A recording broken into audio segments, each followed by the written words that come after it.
Welcome to Broadstairs Life. Welcome to Broadstairs Life, and today I'm sat in the Sarah Thorne Theatre here in Broadstairs, and I'm here with Michael Wheatley-Ward. And Michael, you've got a massive history in theatre, and obviously you're the proprietor. Yes. Of the Sarah Benevolent Thorne. Landlord, as I am. Oh, resident landlord. That's a good way of putting Benevolent. Benevolent. So basically, Mike, can you give us, so people know a little bit about who you are and your background? Because I've read your book. Yeah. Fascinating.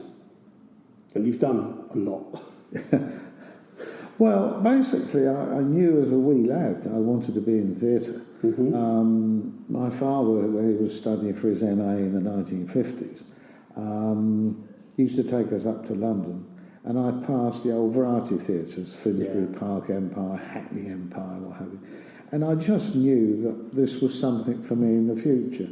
And being partly psychic, which we'll talk about later, I just knew this was telling me something. Really? Yeah. And I did the usual amateur theatre, and I used to do a lot of puppets. I made puppet theatres. Right. And I can always remember, it's all in that book, Surviving in the Theatre. Yeah. It's been a long day, which Cameron Macintosh wrote to me and said it's a very apt title, because at that time it was COVID, and all theatres were closed. Struggling, weren't they? Oh, yeah. Anyway, cut long story short, I was in my youth. I just said to my father, I don't want to go to university like you did. I was not like my sister, who was a future chemist with AstraZeneca. I just want to go in the theatre. And bless him, he didn't stop me. Right. And I wrote to the Theatre Royal Stratford, and Providence, there was a job going. I got the job, and as assistant electrician there, and we were there for about, let me think, 6 months before it went bust. Really? It was the tail end of Joan Littlewood's. So you were doing all the lighting side? Yeah, I'd been designing lighting in the theatre, amateur theatre, and I was... it was basic electrics for shows, operating the switchboard, maintenance, this sort of thing. And at 15 and a half, that wasn't bad. But you're in the theatre. But I was in the theatre. Yeah. And then when they went bust, I just had to look around for another job, which didn't worry my father because I had the work ethics then. And I remember someone got me a job on Lionel Bart's big failure, Twang, at the Shaftesbury Theatre. And that's where I first met Ronnie Corbett, Barbara Williams, a lot of the people. Joan Littlewood had directed it. But it was rubbish, really. It was Lionel Bart's failure. Really? Yeah. But I had 2 weeks there, so I was in the West And you End. met lots of people. I met lots of people. Yeah. And then when I had to join the union in order to get a job in London called NAPKI. And I always remember that, my mother turning me off, because although her father had founded the Labour Party in Birmingham in the turn of the last century, I had to pay sixpence political levy. And my mother told me, you're not giving sixpence to the Labour Party. Is that what you said? And I said, I want a job, Mum. Anyway, I was offered several jobs. One of them was at the Palladium. But the guy there said to me, I couldn't really work out why legally. He said, you've got to be 18 to work in this theatre. But if you come back when you're 18, I'll give you a job at the Palladium. Well, I completely forgot that. I went back to the union, and they said, there's a job at the Phoenix. So I went to the Phoenix, and this lovely Australian guy, he must have been looking for somebody a bit desperate, because the theatre was closed at the time. And he said, no, I'll take you on. And I was there for 2 years until I got hauled into the manager's office. And the manager looked at me and said, Michael, how old are you? And I said, I'm 18 next birthday. So you're not 18 now? I said, no. I said, it was in 1967, it was much to me about February time. Right. I said, I'm actually 17. But I'm going to be 18. Yeah. So I said, my 18th, yeah. Anyway, so he said, I'll have to have a word with the head office, which was Cranbourne Mansion, Stoll Theatres Corporation. And evidently he'd had a chat with Prince Littler, who was the chairman. Right. Prince Littler, by the way, was born in Ramsgate. And if you go down to the Mariner's Arms, you'll see a plaque that I put up there, because he was bigger than Cameron Macintosh. Really? Him and his brother Emil and sister Blanche ran everything. But he kept hands on, and he was a very nice man.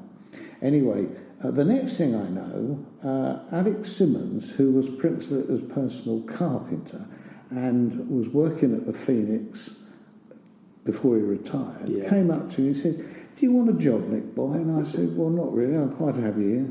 He said, "Oh, pity, because there's a job at the London Coliseum." Now, to me, the Coliseum was my goal. Really? That was built by Sir Oswald Stoll. It was the largest theatre in London. But unfortunately, it was a cinema.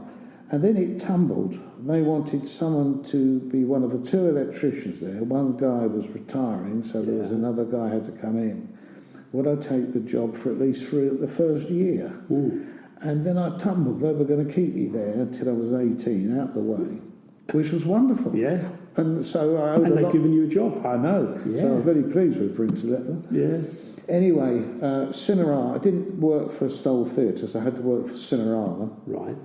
Which was interesting because I could go around all their big cinemas on maintenance.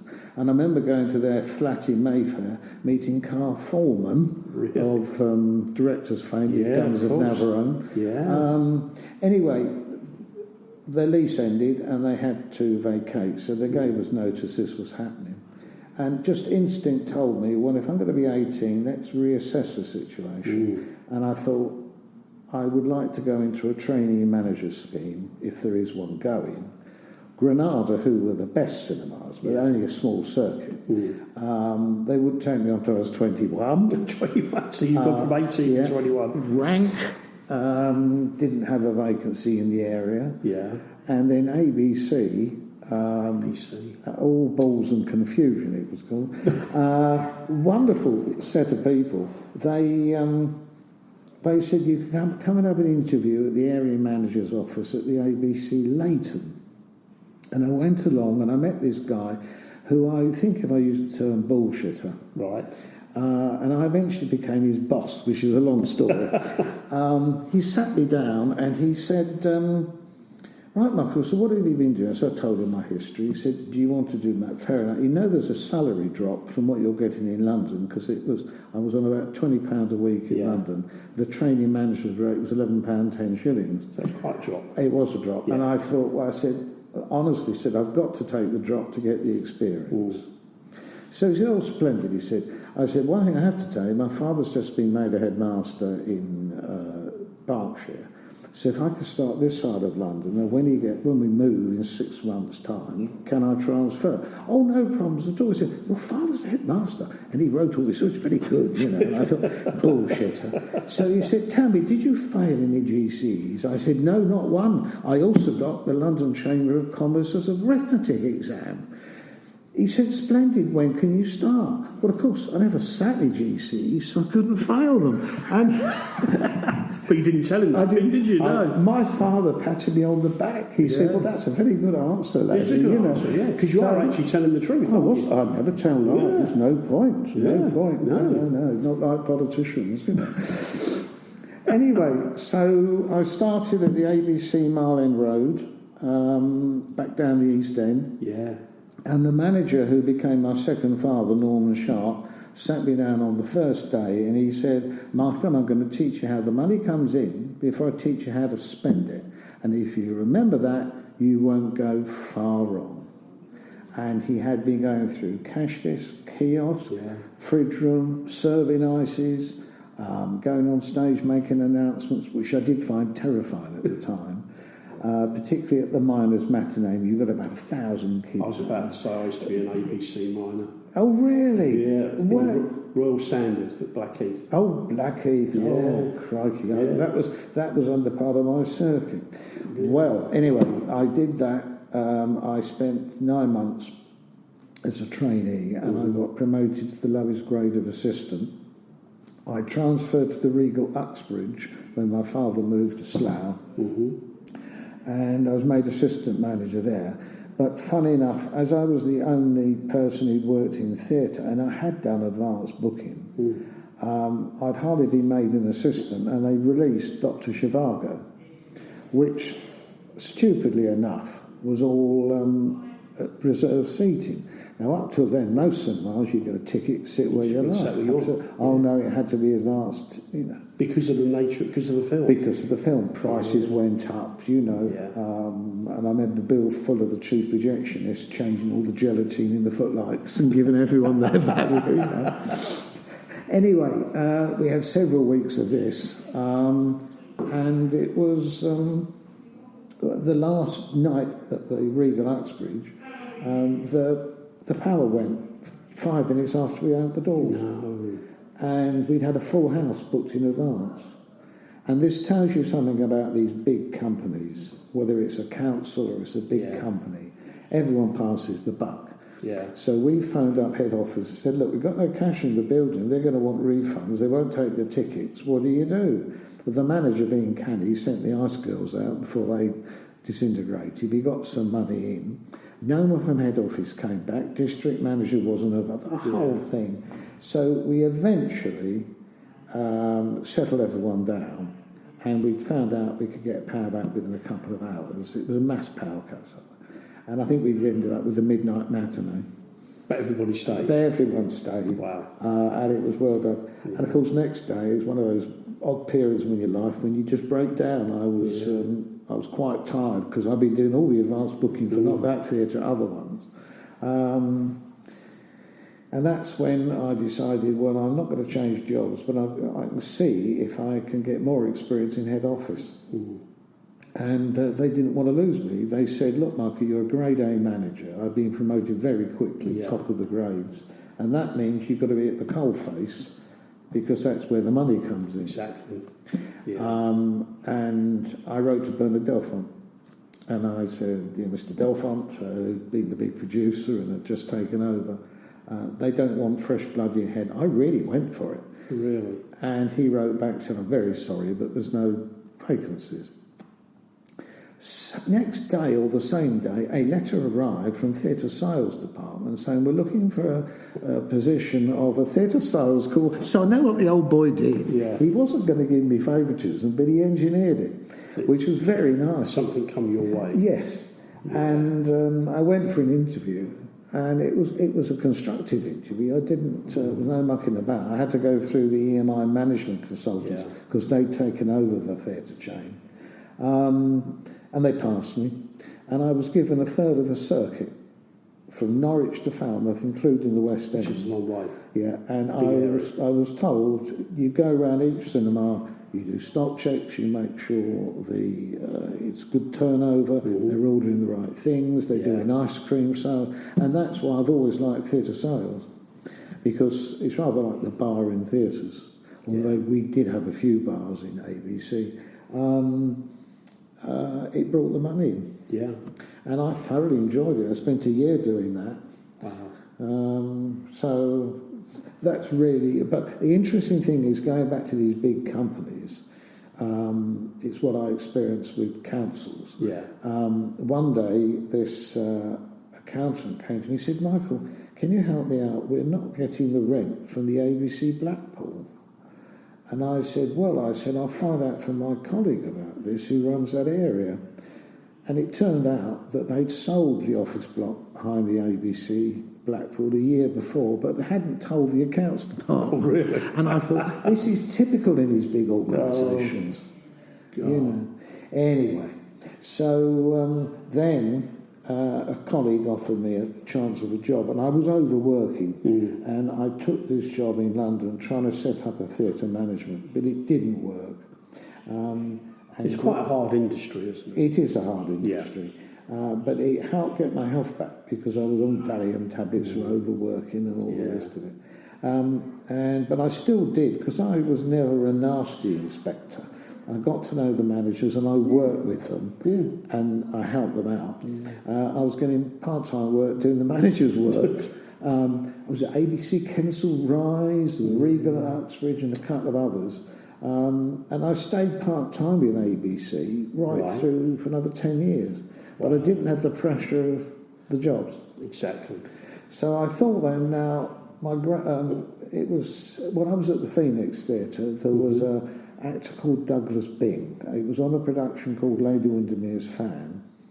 And it was Wilfrid Hyde-White, Coral Brown, and this old Queen, old Douglas, but he was like pre-war Danny already. Yeah. He He was an absolutely lovely guy. He came up to me one day and he said, "Michael, you're very well dressed for the electrician."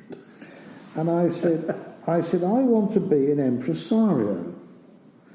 And he said, "Come with me." He took my hand, took me in his dressing room. All the stage crew did the old signs, "Hang on, he's had it," you know. And he sat me down and he gave me a ruddy good talking to. He said, "Michael, all the producers I know, apart from the Littler brothers, have gone bust. Yeah. Get a business behind you." So remembering that, and my grandfather being one of the founders of the Currys electrical chain up at Faversham, I looked for a Christmas job, and I went to a department store, which was just like Are You Being Served, Suitors of Slough, and I got a Christmas job in the tailoring department. Wow. And I thought, well, this is all right. I can do this and still run cinemas in the evening. So I was still in the business. And I was still looking at theatre productions. And I met a guy who became my business partner. We were both a bit peed off working with other people. And we looked around for a shop. And we found this site in Slough High Street, which was up for a short-term lease. Right. And we took it on, and we never looked back. We did... Is this how you ended up in Windsor? Yeah, well, what happened, the Slough lease was temporary, and we had a couple of other shops we added on, and then the opportunity came of buying the private tailors to the late King in Windsor. Frank Radnor was retiring. He had no one left in his business to take. The family didn't want to know. So we had to sell 2 shops to buy his shop. Yeah, that's right. But we were right in the heart of Windsor, and next door to the Theatre Royal. And see, there's the theatre connection. The theatre connection. Yeah. And being in a shop is like being on stage as an actor. And I was sitting there in this shop, 1983-84 time, and it was the night before my birthday, and I went to see Barnum at the London Palladium with Michael Crawford. I didn't know it was his 40th birthday on the 19th of January, and I sat there and I started counting the house, as I used to do. And all the way back home I thought, I think you can go back into theatre now. Right. I had a lovely address, 39 Thames Street, Windsor. It was an international address in Windsor. And I thought, well, who do I know back in the theatre world? And there were 2 people, Michael Codron and Sir Peter Saunders, who owned the Mousetrap. So I wrote to Peter, and he kindly saw me in his office at the back of the Vaudeville Theatre. And I got on immediately. It was like a grandfather to a grandson. Really? And I said, look, what I really want to know, I said, is sources of finance for productions, which he laughed. He said, there never is. You know, you have to go round with a hat. Yeah. That was one of the paintballs. Yes.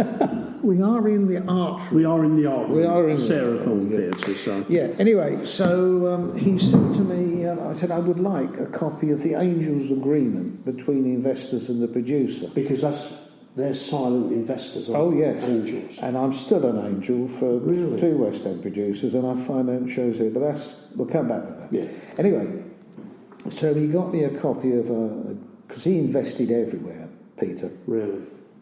And I got this investors agreement, and then it just rolled together. I wrote to Samuel French, the literary agents, and I met a lovely guy called John Beddin, who sent me a selection of plays. A girlfriend of mine from years before was an agent, so she came in to help me marry him. And we eventually financed 50% of what we needed. Now, in those days, you could put a tour on for about 25,000. A hell of a lot more now. But we got the money together. Did you have angels as well? Oh, yes. Yeah, load of friends, you know. And we put on this tour called Murder by the Book, which owned at Haymarket at Basingstoke. Rhett put it on. Then I agreed to tour it. And it was all right. We got half the money back.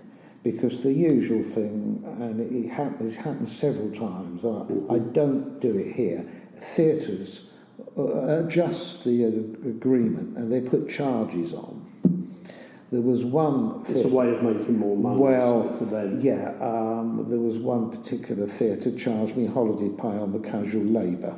And I went to my management, theatre management, the West End theatre managers, and, the circuit's too big to deal. Basically, they didn't want to fight for me. Really? No, so I thought, right, going to be on my own. I left all those people. And at that time, Johnny and Jackley, who was running the Theatre Royal Windsor and used to come in the shop, said to me, I'd really like to get my own theatre, Michael. Can you help me? And I said, yeah, that's all right. It'd be easier if I owned a theatre to put shows on. And then because you've got the theatre behind it. Yeah. So we looked around and we had... I'm trying to think... We looked at the Whitehall in London, we looked at the South Sea Quays, various theatres. And then one day, the States Gazette came in, because they're always looking at property, and there was an auction for the Theatre Royal Margate. So I told Jolyon about this. Next thing I know, we're all going down to Margate to have a look at it. Have a look at it. Yeah. It was closed. Jimmy Robinson, the solicitor, saw us, who sadly just passed on. Wow. And I stood on that old stage, and I knew about Sarah Thorne. And while they were all pontificating around, making big plans, I said, "Come on, Sarah, help me get this theatre." The next thing I know, we'd gone to the auction. And Jolyon had given a cheque in advance, which they didn't like, so for 100,000. But amazingly enough, no one bid for it above 50,000. Yeah. So Jolyon stood up, said 100,000. The gavel went down. That was it. That was it. So he said, "I'm going to use my money." I said, "All right, you use your money, but you're still going to want some money from other people." So me, Stan Jarvis, he was at the Globe Theatre. He was the last manager of the Glasgow Empire, funny enough. Paul Goldsworthy and several others. Paul Grant, who transferred from French to English Les Mis. A load of us got together and we became the debenture holders. Right. And we just went into the place, and we had hoped that the council would buy it and then subconveyance it back to us as a lease, but it didn't quite work out. One of my early dealings with bureaucracy. But anyway, Johnny wanted to get it open that year. It was in a bit of a state, but bless him, he did it. Because there was a big link with that theatre to Sarah Thorne and her father, wasn't there? Oh, yes. Sarah Thorne. They were theatre people, weren't they? Oh, yes, they were big theatre people, and she had the record of being the longest the person to ever run it. And I'm the second longest, believe it or not. Yeah. Anyway, so we got over the first pantomime. It did lose money because it hadn't been open for all these years, and it was a bit of a financial problem. And then we had a split amongst the board because we thought we should invite hires from amateurs, but Jolyon didn't want to know. But I could understand that. He'd been a pro all his life. So I decided to take a back step and just see what happens. Well, basically what happened, he had to go bankrupt, and the theatre was taken over by two local trusts, the Margate Theatre Royal Trust and the Castle Trust, and they didn't get on. And I was parachuted in by the Theatres Trust. "Look, Michael, John Earlson, you know what you're doing down there. Can you help the situation?" And I went down there, and I remember speaking to Jolly, and I said, "Well, I'm sorry how this has worked out, but, this is life." And they asked if I'd be on the trust, Margate Theatre Royal Trust. I tried to get the other trust to come in. They wouldn't. Long and the short is eventually the charity commissions came in. So you just had one trust? We then had just one trust. Just one. Yeah. And in order to get it reopened, we had a few grants, nothing special, but we formed a friends organisation, and that's where I met Ronnie Cox, who's my front of house lady here. She and me started the Friends, and bless them, we managed to get it going under a club licence. They wouldn't give us a full licence. Really? No, because of the various licensing rules. Yeah. And we could only open the stalls. Well, the long and the short was, we got it reopened, we got the cash flow going, and I ran it for about 20 years. Wow. There was hardly any subsidy. They give County Council their due. And you had good actors to support you in productions. Yeah, as well? I mean, I immediately let the theatre out to support local amateur societies. I kept the pantomime going, and brought tours in. And is pantomime a big? Well, it's interesting. It's very compact time. It is compact time. It is still a money maker for Theatre World. But it can still lose money if you budget wrong, so you've got to be careful. Yeah. But in those days it was just me, there was young Jay, as he was, electrician, and we took on people when we wanted them. Yeah. And I managed to run the theatre without a major subsidy.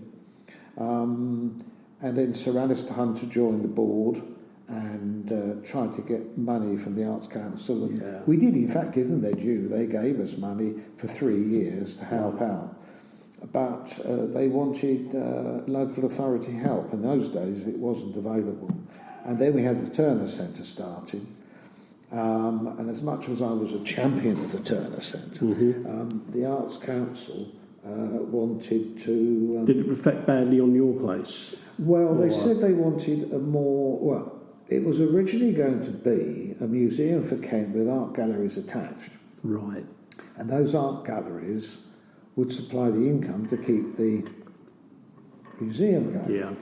Well, when Kent County Council had some problems, and I never got to the bottom of it, they went to the Arts Council, and the Arts Council said, oh, yes, we'll help finance Turner, but it's got to be compatible with the theatre, which has got to be less commercial, more art. Right. And it's all in the book, so I won't say too much because we did go through a libel barrister and passed. That's but fine. Basically, there was a suggestion of a manager in another theatre in Canterbury that his consultants were brought in and they altered the figures because we were doing quite well in my last year there. And in fact, English Heritage offered us the chance of going for a lottery bid. We had one that had failed because of the two trust situation. But I wasn't present at all the meetings, but basically I was hauled before my chairman. He said, I'm very sorry, but it's been agreed that the council will buy the theatre, you'll all be made redundant, and that's it. So when was this? What year was this? 2007. Really? Yeah. 2006-7 it was that period, that's right. So what happened to the theatre then? We were all made redundant, and a new management was brought in that was considered more for art. And the interim manager, who was an ex-council official, burnt through all the money, spending money on the place.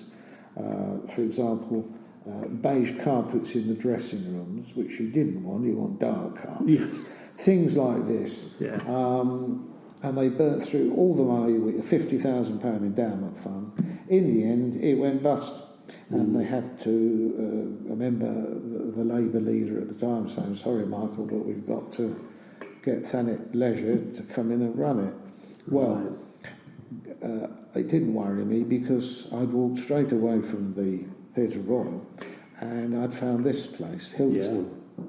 And I hadn't fallen out with anyone. I was all being very pleasant. Yeah. I just wanted to find somewhere for a summer. So what drew you to this place? Well, it was Jay's dad, Richard. He said, have you got Hildeston on your list?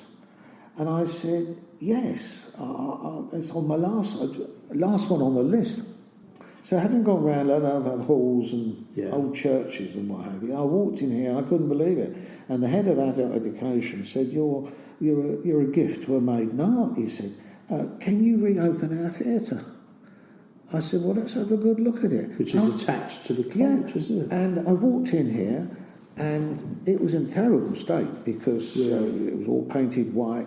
There was only the tabs on stage. Wow. There was no equipment of anything here, very basic lighting. And I said, well, I'll have a go. I've got my old staff who are looking for jobs at the Theatre Royal. I said, what's the deal? And he said the magic was, we won't charge you anything. You can have it rent-free and we'll pay the utilities. I said, that's all right. I said, I'll use my money to bring the shows in and pay the staff. Yeah. And it was wonderful. So we opened on the 28th of December that year. And it was the Sarah Thorne And it Theatre. was the Sarah Thorne. Yeah. And that's a curious thing because they said to me, that it was called the Memorial Theatre. I said, well, I don't mind that, but I'd like something a bit different because we couldn't get the licence initially, a bit like here. So we had a club here.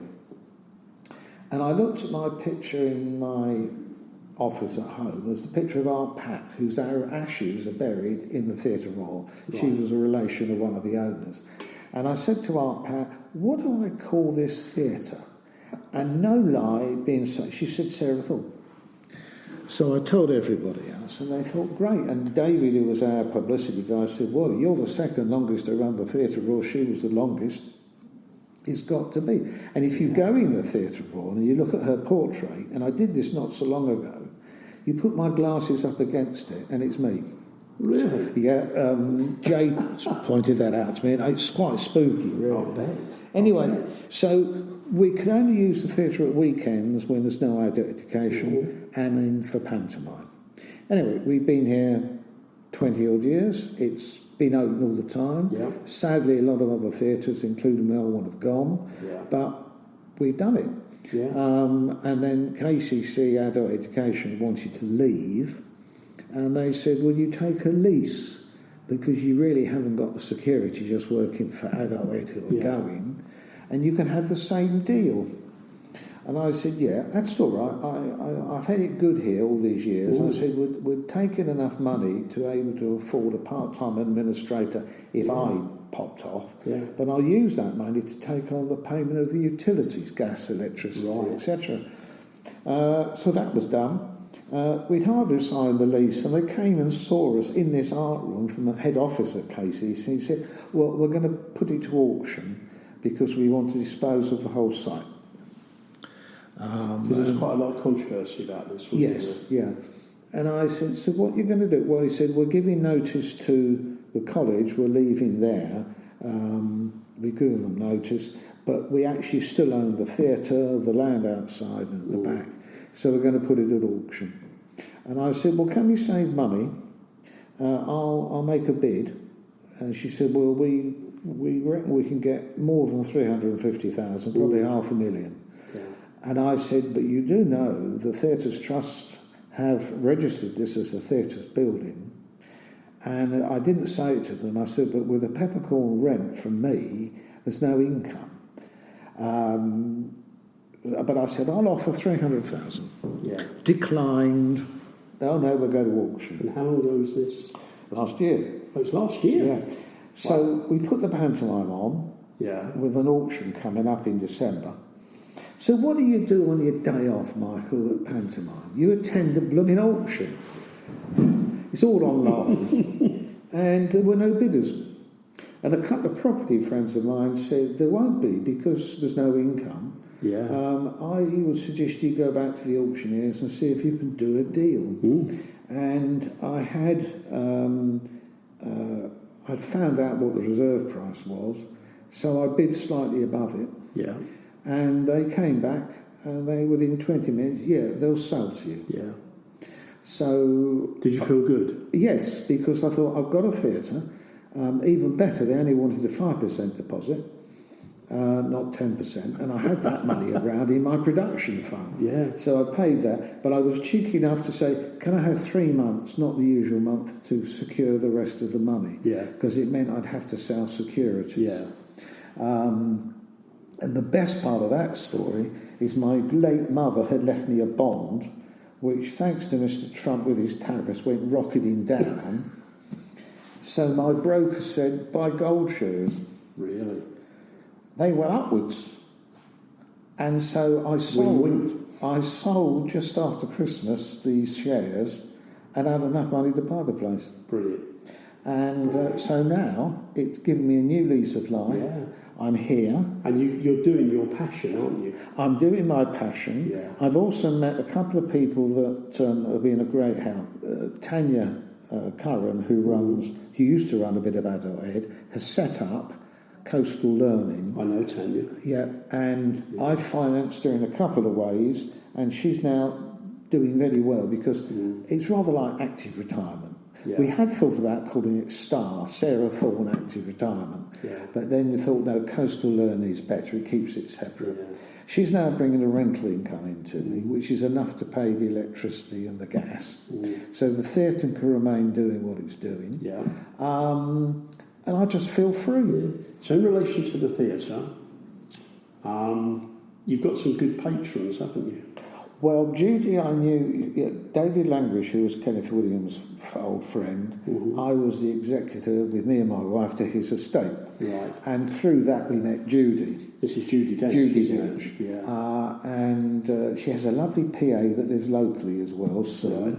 And then I had the opportunity to write to David Suchet because I'd heard he'd been in Birchington, and he was appearing in a play at the Apollo Theatre where I'd worked as a kid. So I wrote to him and I said I'd like an actor as well as an actress. Yeah. He said yes because he knew the area. Yeah. And then, as you do, I was at a function at the Royal Air Force Club, and who happens to be there but Julian Fellows. Downton Abbey. And when someone said, "Oh, Michael, tell me about your theatre in Broadstairs," and he said, "Broadstairs? I used to go on holiday there." So I wrote to him at the House of Lords, and I said, "Would you like to be the patron?" His wife phoned up when I was sitting with the local councillor. Really? She couldn't believe it, Ros Binks, when she heard Lady Fellows on the line. And then, of course, we had Giles Brandreth. Giles Brandreth, yeah. Who looked just like David Langrish, the guy who introduced me to Sarah Thorne. Giles, he's got a massive connection to Broadstairs. He was here as a child, wasn't he? Oh, yes. Yeah. Anyway, he said, "I'd love to be a patron." So we've got 4 good patrons. Yeah. They've all helped out their various ways. Yeah. I intend, I'm only 76, I should keep going like my mother to 100. I intend to keep it going as long as I can. But I have another, a guy I met who was only a small kid, his father's a police inspector. Yeah. He's now got his own dance school, and I'm getting him more involved. Yeah. Because one's got to hand over. I don't want to be one of these old theatrical old farts that says you can't give it up. Yeah. But I want to keep my hand on because I just want something to do. Yeah. But I want to slowly retire.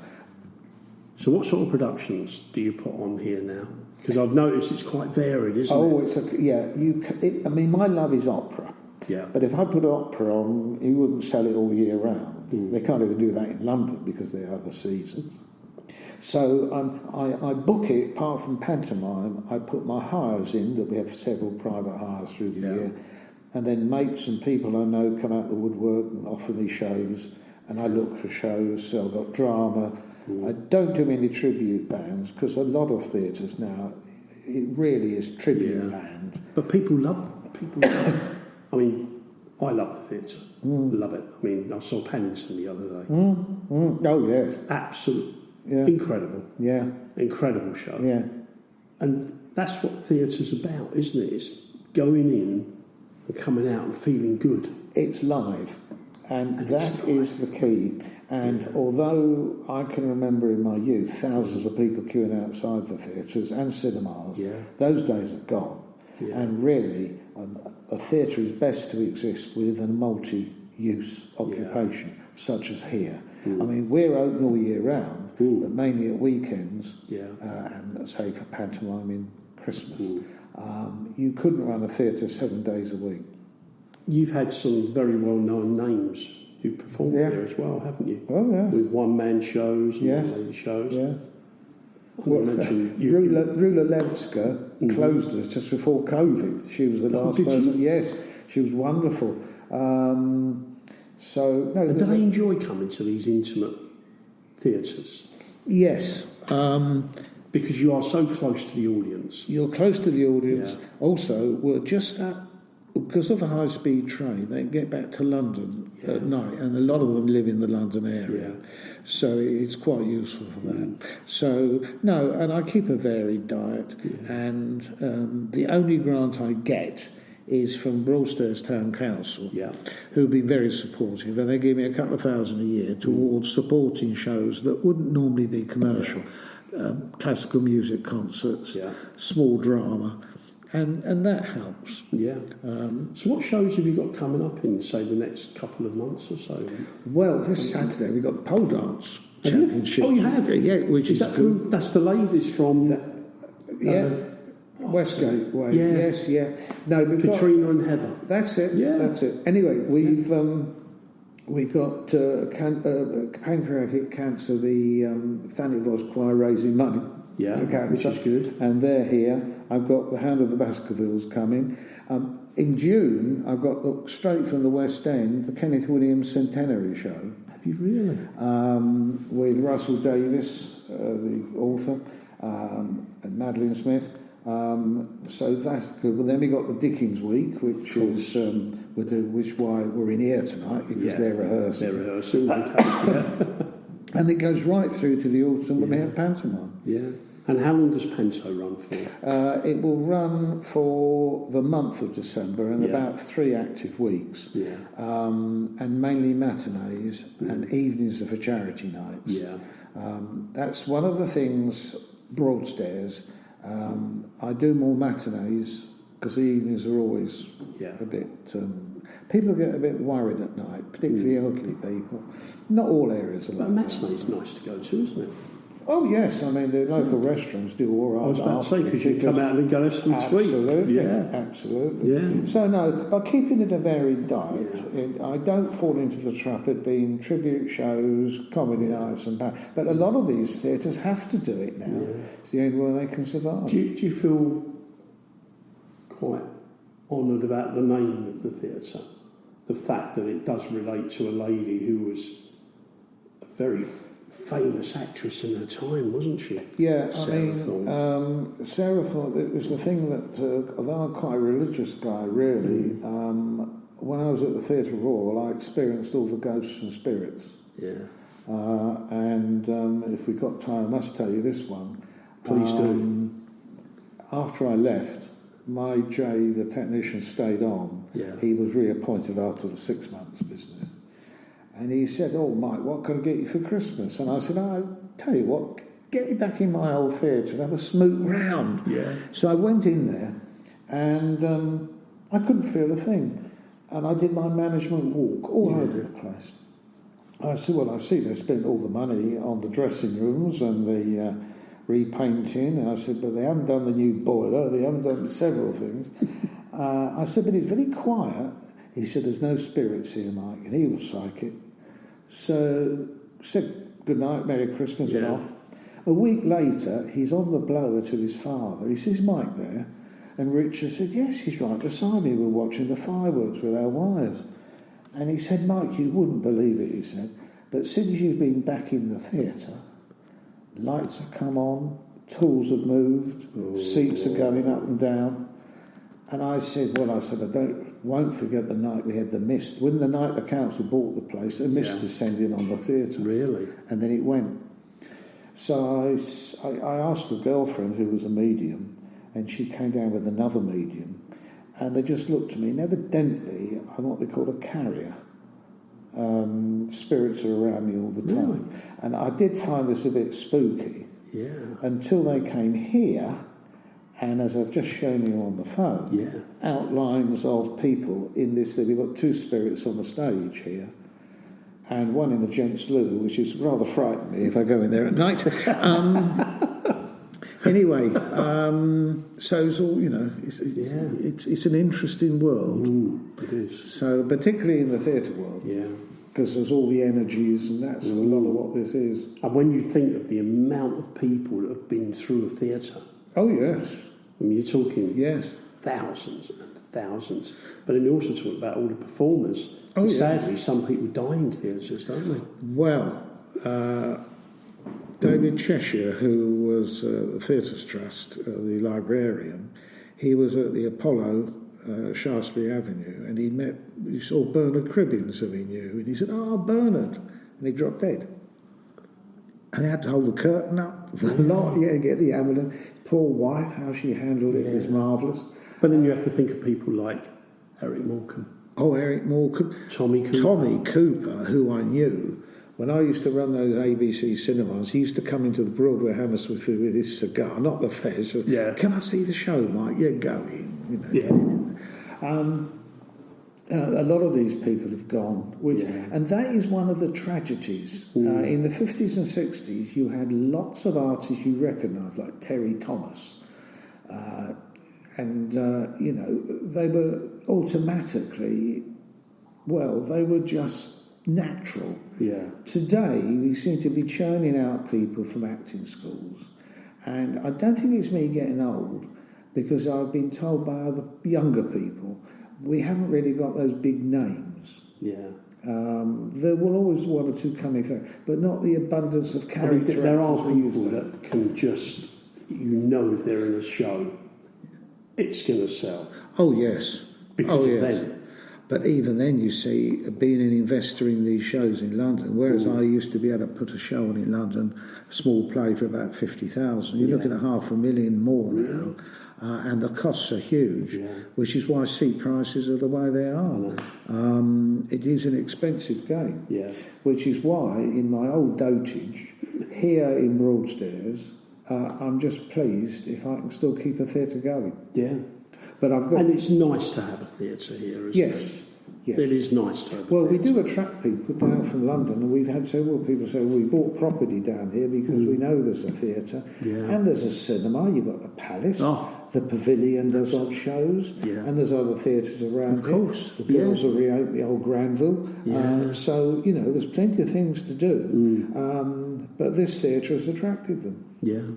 Well, that's nice to know. So what would you say to somebody who's not a regular theatre goer, but to get them to come? How would you draw somebody in? Oh, this has happened quite a lot. Yeah. And it goes back to when I had an interview with the Arts Council at the Theatre Royal. This is a true story. I saw this chap in leathers, a biker, looking around the posters, and he said to me, "Oh, what's this?" I said, "That's La Traviata, it's an opera we're bringing in." "Oh, I don't know," he said. I said, "I'll tell you what, I'll give you a free seat. Come and see." And he came in and he sat down with the Canterbury Festival audience in his leathers. In his leathers. Do you know, he was the one person that came up at the end and said, "I've never enjoyed anything so much in my life. I like rock music, but this was wonderful." Yeah. And so anyone that's tempted, I say, "Well, give it a go. If you don't like it, I'll give you your money back. Yeah. But come and see one of our productions." Do you find it important to go and speak to your guests? I network the audience. Yeah. Sir Oswald Stoll, who had the Colosseum, my old I would call him my mentor. He used to sit in the box, watch all the acts, and you've got to.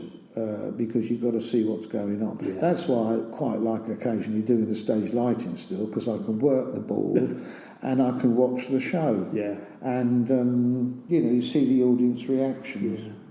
And it's important to get their reactions. Some people don't like it. I mean, believe it or not, we had an ABBA night here in the first few years, and I got told off because it was too loud. And I thought, well, blimey, it's ABBA, too loud. But I condition people, so we still get some good quality tribute shows, because there's lots of rubbish out there. Yeah. People just come along. So it's all about variety, isn't it? You have to have a Catholic taste, because as much as I love opera, as I said, I couldn't do it all the time. Yeah. And I sit there when we have a hiring. It could be a quiz night. Yeah. It could be anything. We had a wake here not so long ago. To me, that's income, which helps towards staging these other shows. Yeah. So if people want to come along, obviously you're on the web. We're on the website. We have Facebook. You can come and look at the flyers. We don't do a brochure because we lost all the advertising in COVID. Right. But no, we're easily found. The electronics now have changed everything. Yeah. Social media is it's the way forward, isn't it? It is. And it really does grab once people find us, they look on the website. Yeah. And to see what's coming. Oh yeah, the beauty of the computer box office Yeah. is that once you put it on, it goes everywhere. Yeah, it's very So true. there's no reason why they can't. If anyone says, I don't know what you're on, I said, well, you've got to be on social media now and over. Look at the website. Yeah. There are still people out there who won't touch it. No, I know. But I'm afraid it's the way of the world. It is. I had one guy come to me about this, and he said, well, I'm 58. He said, I'm getting on a bit. I said, look, sir, I'm 75, and if an old fart like me can do it, I'm sure you can. Anybody else. And he just laughed. He said, oh, I'm an old fart. Oh, I said, yeah. I said, Kenny Williams used to call people old farts. Yeah. There you go. Yeah. And you've got that show coming up. Yes. So, Yeah. quite a nice way of feeding in there. It I is. thought. Yeah, It it's is. good. Oh, no, they keep Yeah. finding ways of bringing Oh, of course, shows. yeah, it's got to be And the done. pantomime Cinderella this year. Cinderella. Cinderella. Right. Yeah.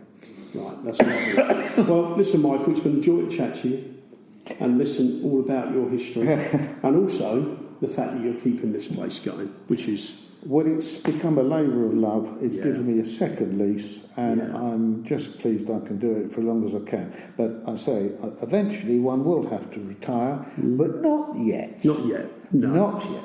You're not going to hang the boots up, as they say, Oh, or no, anything, no, no, and no. close the curtain. No. Right. I shall fade out gently whenever. But the final tabs are not for the moment. Say no more. Well, listen, been a pleasure. Thank you so much, Michael. Thank you for the opportunity. No, absolute pleasure. Thank you.